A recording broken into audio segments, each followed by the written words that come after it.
Hey y'all, what you're getting ready to see is what we called the Longhunter Forge. It's filmed back at Pricketts Fort back in April. And what we did, we have an account by John Redd that said that a group of long hunters that were passing by Martin Station were carrying hand bellows, hand vise, screw plate, and files to fix their guns should they get out of fix. And so I demonstrated at a Longhunter Forge with the tools that they had brought with them how to forge a striker. You'll see that my hammer is my tomahawk, my hammer pole tomahawk, and my anvil, I'm using the pole of an axe, which is big enough to do small work. The bellows, the air was provided by a little hand bellows. I had two of them there. We found out we only needed one. So that's where the air is coming from. Provided enough heat, it worked great. So I hope you enjoy the video. Check out Pricketts Fort. School of the Long Hunters, a fantastic event coming up in April, run by fantastic people. Check it out. And anything, the steel, go ahead. The steel just went in the fire. You can see that this is a 2 or 3 man operation. You got people using the bellows, you got somebody tending the fire.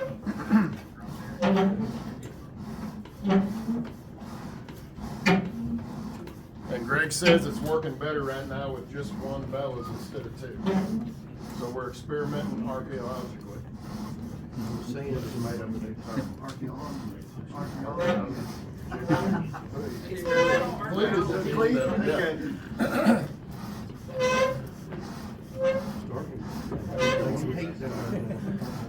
See, we're just starting to turn a little bit red.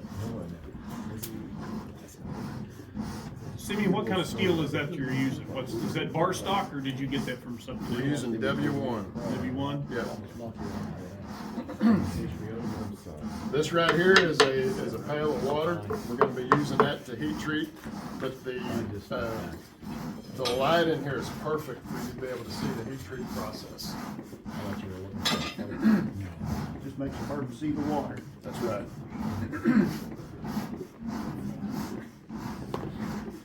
Everybody see it? We're getting close. Simeon, Sir. is heat treating a period correct term? Yes. Yep.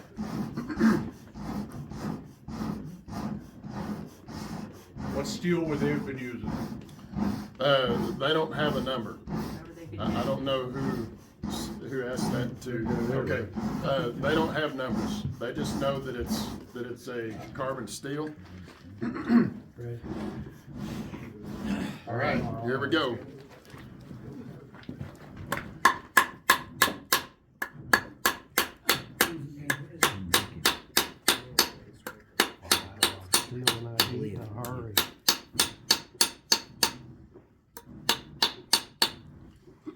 We're already down to where we need to get it back in the fire. But I don't know if you can see it, but it does have a point on it.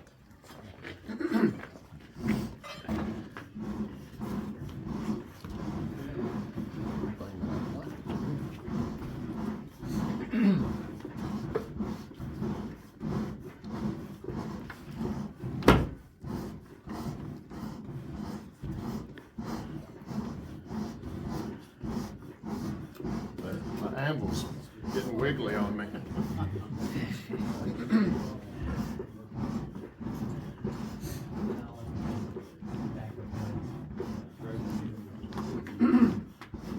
Doing good. You're wearing out?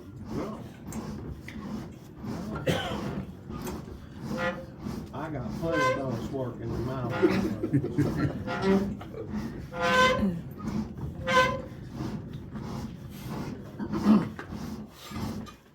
When we start to use the big bellows that's lined up here, you will see how much faster this goes.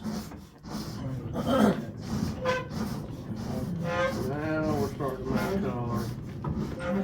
Ready?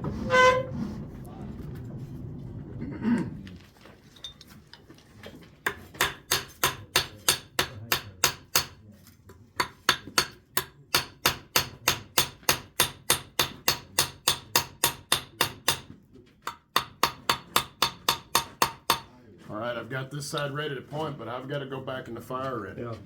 Notice how fast just an axe head draws that heat out of your materials. It's Pages. Don't step back here. Hot, cold, someone. Oh, let me know when you find it.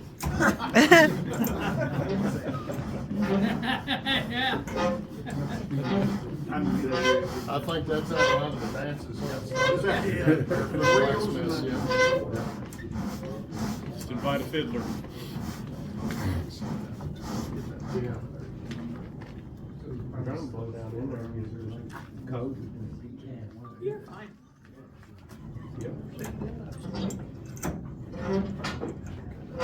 All right, we're gonna point it. Are you?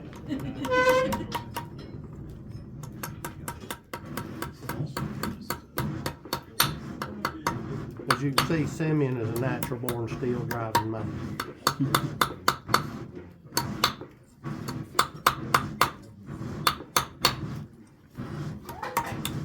He's hammered like 3 or 4 of them. Say he's hammered already. Yeah. Everybody see the, can you see the curl? Yeah. Yeah, I'll be able to, but that curl is on there. Did you turn it over then, or are you still going on that same side? Still going on the same side. I'm gonna make the curve Oh, okay. next. You have to forgive me if somebody asks a question, I don't see who it is. I'm just gonna talk to everybody. So he asked if I had already made the bend, and all I've done is made the curl. Now, Cindy, when they melt metal to forge something, what do they melt the metal in that doesn't melt? Yes, you could get it hot enough, and what they. I mean, you put it in a crucible or something like that, but what keeps the crucible from melting while you're trying to melt metal with the forge? Yeah, the crucible is at a different melting temperature than this. High carbon steel has a faster melting rate than something like cast iron does, or wrought iron even.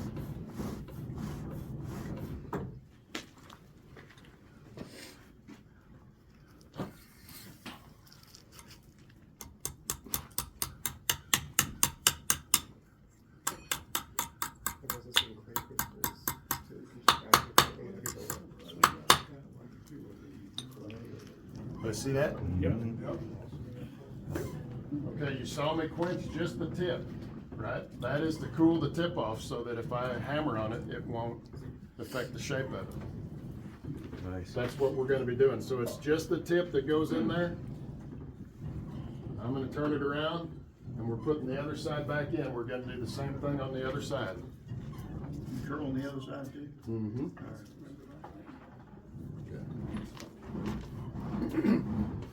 These guys are doing good. How about a round of applause?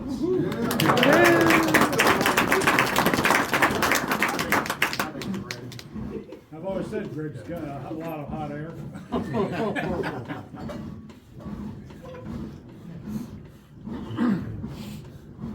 You see, the back of the anvil is completely, the back of the axe is completely adequate for a small anvil. Yeah. It does just fine.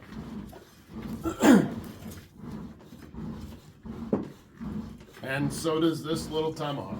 There's all kinds of people that ask me, why are they this small? Because we don't need them to be this big, that big, right? This thing, what it's doing most of the time is walking around with you. You're packing it, you're carrying it. And militia law is requiring you to have it. Why? To sink it in somebody's scalp. That's why if you need to. For meat and bone. Were cast hawks very prevalent back then? No. No. Just a minute and I'll talk more about that. While he's mashing, when you asked about the steel a while ago, I'll throw out something. You will see on modern film things somebody forging and they've got a piece of steel in there and the sparks are just flying off of it as hard as they can go. See the point? He's burning the carbon out of it. So whenever he makes whatever he's made, it will not harden as well, cause he's drove maybe all carbon out. Is that the scale on the outside when they're heated? Is the carbon the scale? No. No. The scale is just what happens when the air gets to the steel. And that can happen with anything from wrought iron to steel. Okay, cast heads, are they prevalent? No. They're prevalent in the early 18th century for trade with the Indians, because the Indians are still using rocks. But when we start to make hatchets that are actually cutting down trees and things, they're not using cast heads, they're using forged heads, including the tomahawks. The cast heads,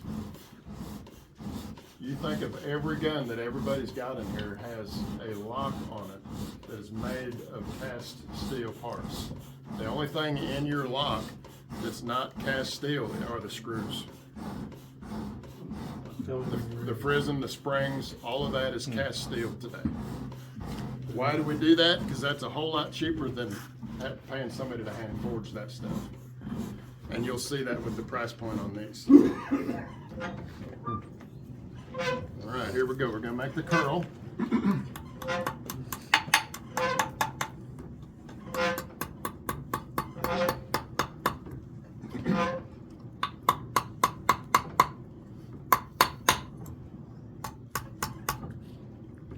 Okay. Ready to see the curl? Just like Dairy Queen. Going back in. One more heat and we'll have it shaped, and then we'll put it in for another heat so that we can heat treat it. That'll be the last thing. Anybody got a piece of flint on them? Yeah, don't need it. I got a piece right in there. If one of you two can dig in the bottom of there and dig out my piece of flint.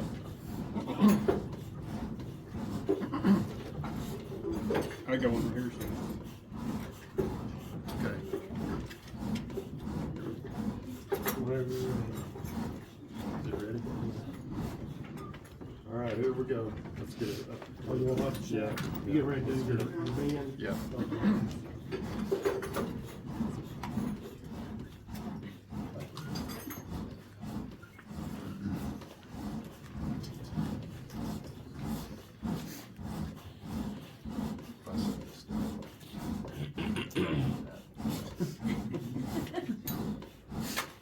I seen that Getting looking there, around.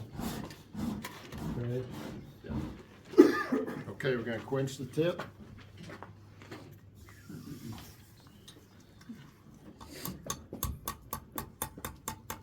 You notice the color there, there's a range of color where you're gonna work the steel. If you wanna hit it one more time and it's lost all the redness, don't, There we go. cause you're just beating on cold steels. You're That's pretty defeating really yourself. close to where I need to be. It's lined up. I'm gonna straighten out this a little bit. What type of steel is that? W1. All right, now we're going back in to heat up, and we're gonna do the heat treat process. What we're looking for is color, and you'll be able to see it. I'm not looking for orange, I'm looking for dull red.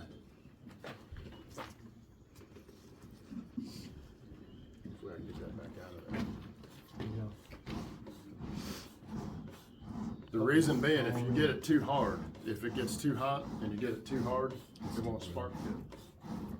What the spark is of the flint and steel, the spark is shavings of the steel.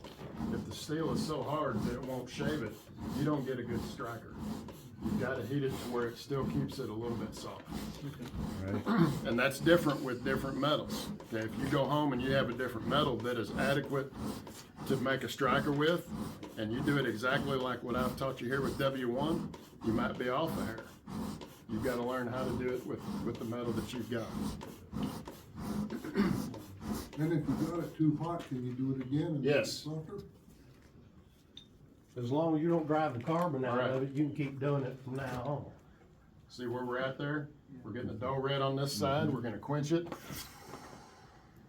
Isn't that a pleasing sound? Yeah.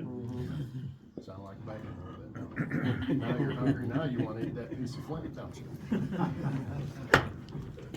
This tastes good. You know that, right? By the way, too, he said he's using W steel. There we go. If there's an O in front of it, it's oil quenched. W is Oh, yeah. Jeez, Perfect. big time. I'd say it works. I can't really see in here to do it. That was the side that was glowing that you're doing now, right? I mean, it doesn't spark as well, because it was a little uneven, wasn't it, when you? It was, but it wasn't enough. It wasn't enough to make a difference? Right. Okay, We're getting good spark out of it. okay.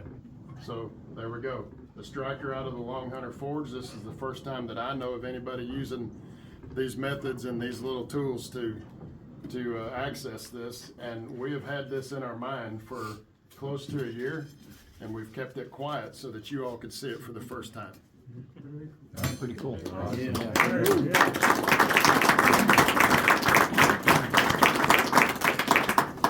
This striker will go into auction too.